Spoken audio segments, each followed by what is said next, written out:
الله الرحمن الرحیم. سلامونه او نیکې هیلې درنو انجینر صاحبانو، تاسو ته ښه راغلاست وایو د سکیچ اپ دویم درس ته. په تېر درس کې موږ او تاسو د سکیچ اپ له انټرفیس سره اشنا شو او یو شمېر نور موضوعات موږ او تاسو ولوسته چې په دغه درس کې زه غواړم په دغه ټمپلیټونو باندې یا هم د سکیچ اپ په دغه آپشنونو باندې چې څنګه موږ او تاسو کولی شو دغه ابزارو څخه استفاده وکړو. ولې مخکې د هر څه څخه ماته اجازه راکړئ چې زه یو پروژه خلاصه کړم. خدای دې وکړي چې ما سره یو پروژه وي. یو پروژه خلاصه کړم تر څو زه د پروژې په واسطه تاسو ته دغه آپشنونه چې زه غواړم په ښه شکل سره تاسو ته در وښایم. زه به دلته وګورم، دلته هم شته د سټاپ په برخه کې ما سره ډېر پروژې وي، ولې نه پوهېږم څنګه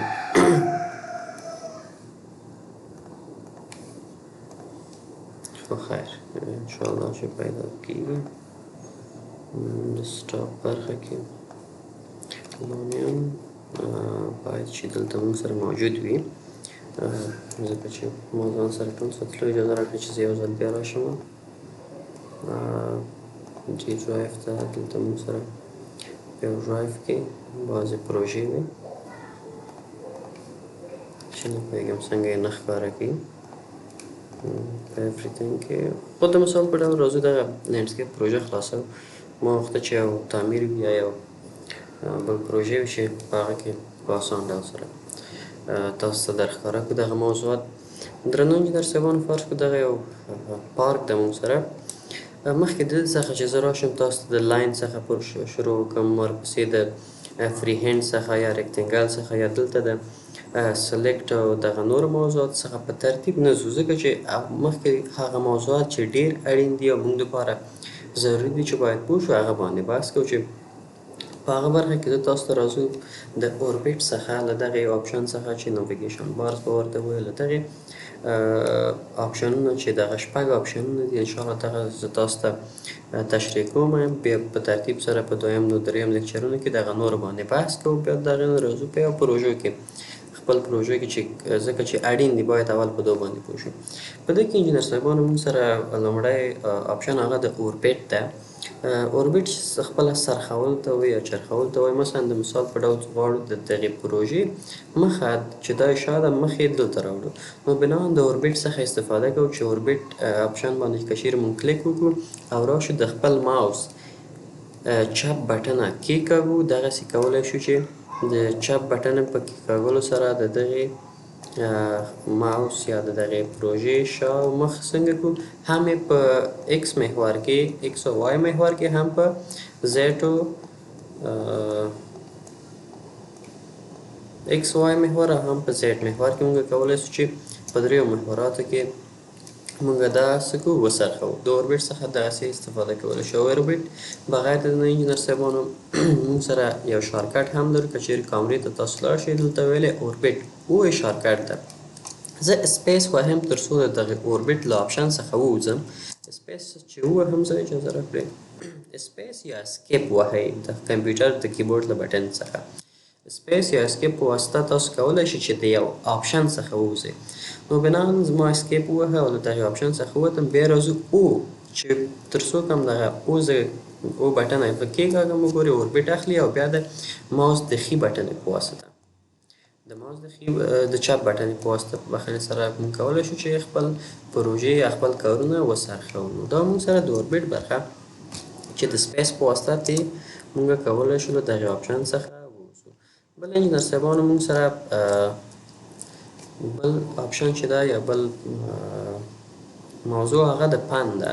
پن خپله نصبول یا هم کلک نیول او د یو شي په یو معلوم او مشخص جهت سره د هغې حرکت ته ویل کېږي. چې دا پن هم د پن په کېکاږلو سره راځو فقط د خپل ماوس چپ بټن یې په کلک نیولو سره یا هم په کېکاږلو سره کولی شو چې څرخش د چرخولو او د دغه توپیر باندې انشاءالله چې پوه شو چې هغه د ایکس او وای او زیډ محورونو باندې زموږ پروژه څرخوي. ولې دا په یو معلوم او په خپل حالت کې یا یې ښکته وړي یا یې پورته. دغسې موږ د پن څخه استفاده کوو چې د پن خپله شارکټ چې ده اچ ده. که چیرې ضرورت شو د اسکیپ په واسطه له دغې پن څخه ووځو، اسکیپ بټنه یا هم د سپیس بټنه وهو، اچ بټنه که چې زه مجرد یې ووهم وګورئ راساً بیرته خپل همدغه پن آپشن موږ او تاسو ته فعالېږي او کولی شو ترې استفاده وکړو. بیرته اسکیپ وهو، له دغې پن څخه وځو. بل آپشن موږ سره انجینر صاحبانو هغه د زوم ده. زوم هم موږ سره د پروژو په مخته وړلو کې مثلا که چیرې تاسو زوم دلته انتخاب کړئ او د ماوس چپ بټنه کېکاږئ او په کېکاږلي حالت سره یې ځان سره ونیسئ او مخته لاړ شئ.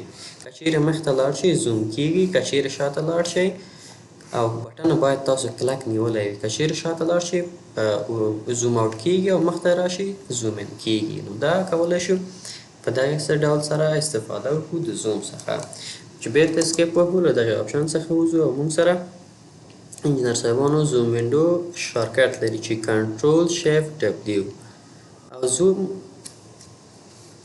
وینډو شارکټ چې ده کنټرول شیفټ ډبلیو.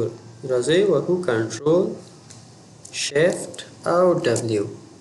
تاسو وګورئ د کنټرول شیفټ ډبلیو په واسطه که چیرې تاسو خپل ماوس ته حرکت ورکړئ نو بنان دغسې زوم څه کېږي، زوم آپشن موږ ته او تاسو ته فعالېږي او کولی شو ترې استفاده وکړو. دا هم و د زوم آپشن چې په دوو دریو طریقو ترې ګټه پورته کولی شو. بل آپشن موږ سره انجینر صاحبانو زوم وینډو ده چې دا ساده زوم و، دا هم زوم وینډو. زوم وینډو چې ده انجینر صاحبانو موږ سره فقط په هغه برخه کې مثلا تاسو وګورئ زه دلته راغلم، زه زوم وینډو کوم مثلا یو تاسو فکر وکړئ مثلا اجازه راکړئ تاسو غواړئ فقط دغې ساحې ته تاسو ته زوم شي، نو زوم وینډو به تاسو انتخاب کړئ او دغه ساحه به څه کوئ انتخابولو سره راساً تاسو هماغسې ته وړي. وګورئ موږ ته یې ډېر نږدې کړه. مثلا تاسو بیا لرې هستئ او غواړئ چې تاسو زوم وینډو څخه استفاده وکړئ او راشئ دغلته دغه ساحې ته اجازه راکړئ هر ساحه چې وغواړئ مثلا تاسو غواړئ دغه ساحه ورته نږدې شي. وګورئ ډېرې نږدې کړو. دا هم د زوم وینډو ده چې زوم وینډو هم شارکټ لري شیفټ کنټرول شیفټ ډبلیو. دا د وبخښئ تېر دغه کې په ساده زوم شارکټ نه لري، زیډ ده د ساده زوم شارکټ او د زوم وینډو شارکټ چې ده کنټرول شیفټ ډبلیو ده. دا د زوم وینډو ده. او بل موږ سره زوم اکسټینډ ده. د مثال په ډول انجینر صاحبانو چې د زوم اکسټینډ چې په اوټوکیټ کې هم دغه زموږ پروژه څه شی کوي، په اوټوکیټ کې هم دغسې یو آپشن موږ درلوده چې زموږ پروژه زموږ د کمپیوټر صفحې سره برابروي. د مثال په ډول ته راځم زوم اکسټینډ وهم، تاسو وګورئ هر هغه څه چې زموږ په کمپیوټر کې یا په پروژه کې مثلا یو پروژه دلته یو دلته یو دلته هر څومره چې ګورئ زه یې بیا نږدې کوم او د زوم اکسټینډ په استفادې سره راساً ټوله صفحه یا ټوله کاري صفحه ماته ښکاره کوي. دا موږ سره د زوم اکسټینډ هغه عملیات چې موږ کولی شو. د زوم اکسټینډ لپاره هم موږ یو شارکټ لرو چې کنټرول شیفټ ای ده، دا هم موږ سره زوم اکسټینډ ده. او بل آپشن موږ سره درنو انجینر صاحبانو هغه پریویوز ده. پریویوز موږ سره د انډو په څېر لکه انډو چې موږ کار کوو که چیرې ستاسو یاد وي انډو او ریډو موږ ویلی مثلا تاسو یو عملیه ترسره کوئ بیرته د پریویوز په کېکاږلو سره هماغه پخواني حالتونو ته بدلېږي او هغه کوم عملیې چې تاسو ترسره کړي هغه بیرته شاته ځي یا هم هماغه مخکیني عملیې چې موږ ترسره کړي دي هغې پسې ځي. نو درنو انجینر صاحبانو دا موږ سره د نن ورځې درس انشاءالله په راتلونکي کې درس کې په نورو موضوعاتو به بحث وکړو. خو له تاسو څخه په ډېر درنښت هیله کېږي انجینر صاحبانو چې زموږ یوټیوب چینل در سره سبسکرایب کړئ او له نورو ملګرو سره شریک کړئ تر څو هغه هم مستفید شي. نو ښه وخت ولرئ، ښه چاره.